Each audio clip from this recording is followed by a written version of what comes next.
Association for Public Policy Analysis, in collaboration with Small and Medium Enterprises Development Agency of Nigeria and other support groups today, hold an advocacy program with a view to exposing electricity consumer protection for micro, small and medium enterprises.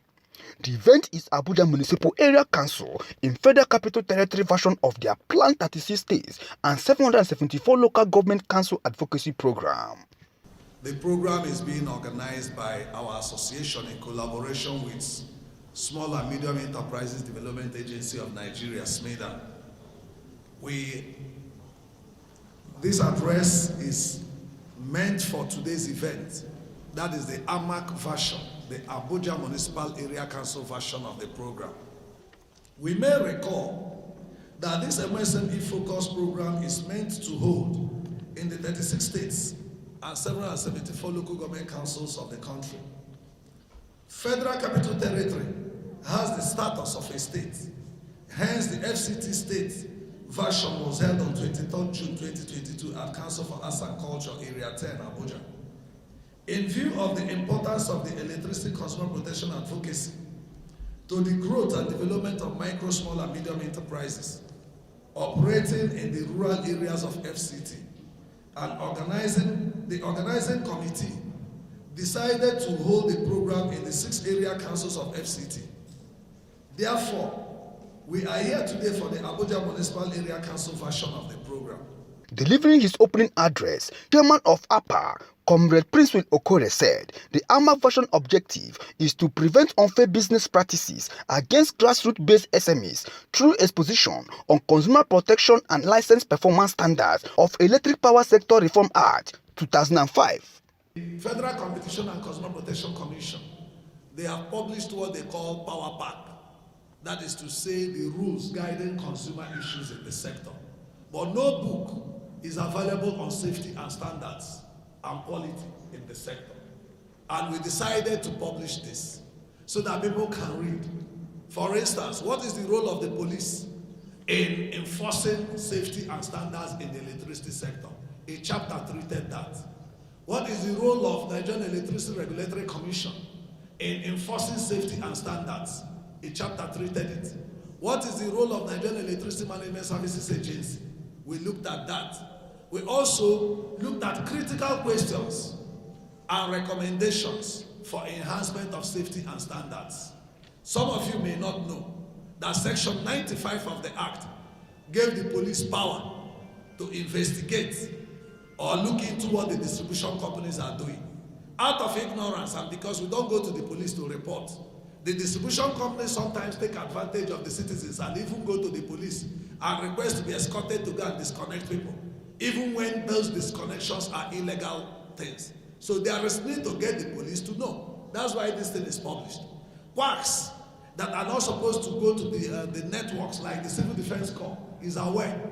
It's not everybody that goes to the network or goes to the transformer or to the high tension.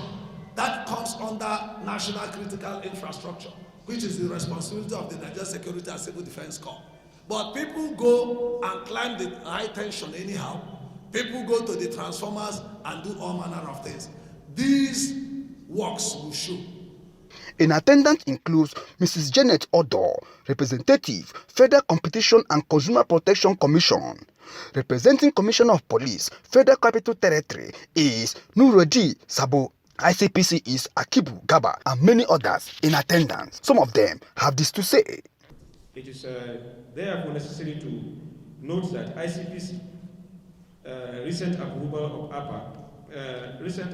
of Appa's request to participate in the FCT SMSC forum is on a conviction that the content of the forum are for anti-corruption, education, and the prevention of electricity-related corruption in Nigeria.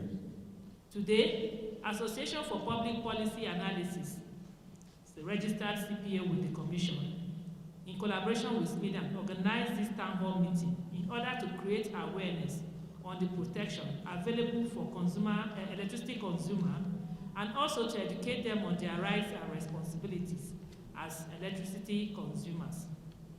In support of this lofty initiative, the Commission is here with educational materials for electricity consumers, with the hope that the information therein and what will be discussed today would go a long way to create the needed awareness that would assist them in assessing their rights as electricity consumers and to demand and insist on these rights in furtherance to their business interests.